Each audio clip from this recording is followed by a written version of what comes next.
This video is going to show you how to use EasyBib. EasyBib is a fantastic website that helps you reference things properly, and as we use the MLA referencing style, that can be done for free. So, say for example I've used an article to research my paper and I've used something from the day. All I need to do is copy and paste the HTML, pop it straight into EasyBib, and it pops up with me. It tells me the information it can find.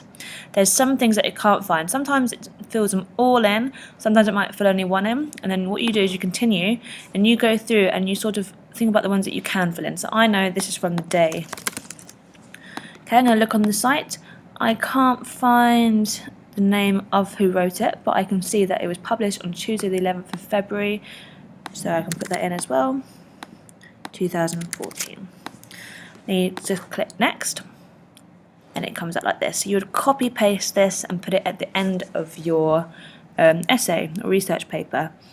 Sometimes people think it looks a bit technical, it doesn't really make sense. The reason that you have a very specific referencing style is so that people can tell exactly what part of this text is what bit of information. So imagine that you had a book that was called John Smith by Robert Jones and it was published by Sue Toto. You're going to find it really hard to know which part is the title, which part is the author, which part is the publisher. If you've got the two dates there, you're not going to know which date is accessed, which date it is put online. But if you all follow MLA referencing style, we all know that different parts of the text mean different things. So you know that this first date, for example, that means the date it was published, and the second date is the date it's accessed. So by having this very strict guidelines for MLA, it means that whoever's reading your articles, your research papers, they can tell exactly where your information is found from.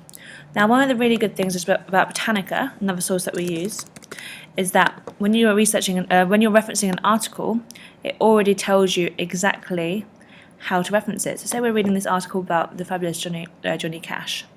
Up here there's a button that says Cite. You choose your style and it comes out for you. So really, really, really easy. The same with Britannica Image Quest. So for example, let's say that we're looking for a picture of Johnny Cash. Oh, is he H? Johnny Cash, and I want to use this one of him being young and devilishly handsome. When you go down here, again, MLA referencing style. So it's already there for us, again, the access date and details of where the image is from. So make sure that you reference all sites properly, even if you're not directly quoting something. So quite often you put stuff in quotation marks and then you put a reference at the bottom. That's fine, but also if you read an essay or an article or a website and it gives you lots of ideas, put that in the bottom as well, just to show where your information comes from. It's a really, really good thing to reference things because it adds confidence in your essay, because it'll be not just this one student at Halcyon believes these things, but look at all these fabulous resources that also back up your ideas. It's also important when you're writing something in the text. So for example, I wanted to quote this little bit of the article and I put it in quotation marks. You must also make sure that there's something that links that to your reference at the bottom of the page. So if it says, if you do this and then just put the day quotation mark at the bottom, when this comes up, when I'm reading the essay and it says Flappy Bird, the brainchild, etc., I'm not going to know which reference at the bottom of the page that links to. So what you need to say is, in the day's article, Game Over for Flappy Bird, Evil Genius, it says that Flappy Bird, the brainchild, and put that part in quotation marks, because that will mean that it's very easy for people to check your sources. If you have any problems at all with referencing, you can of course come speak to me or email me or just pop into the hub, and all your teachers should be able to help you as well.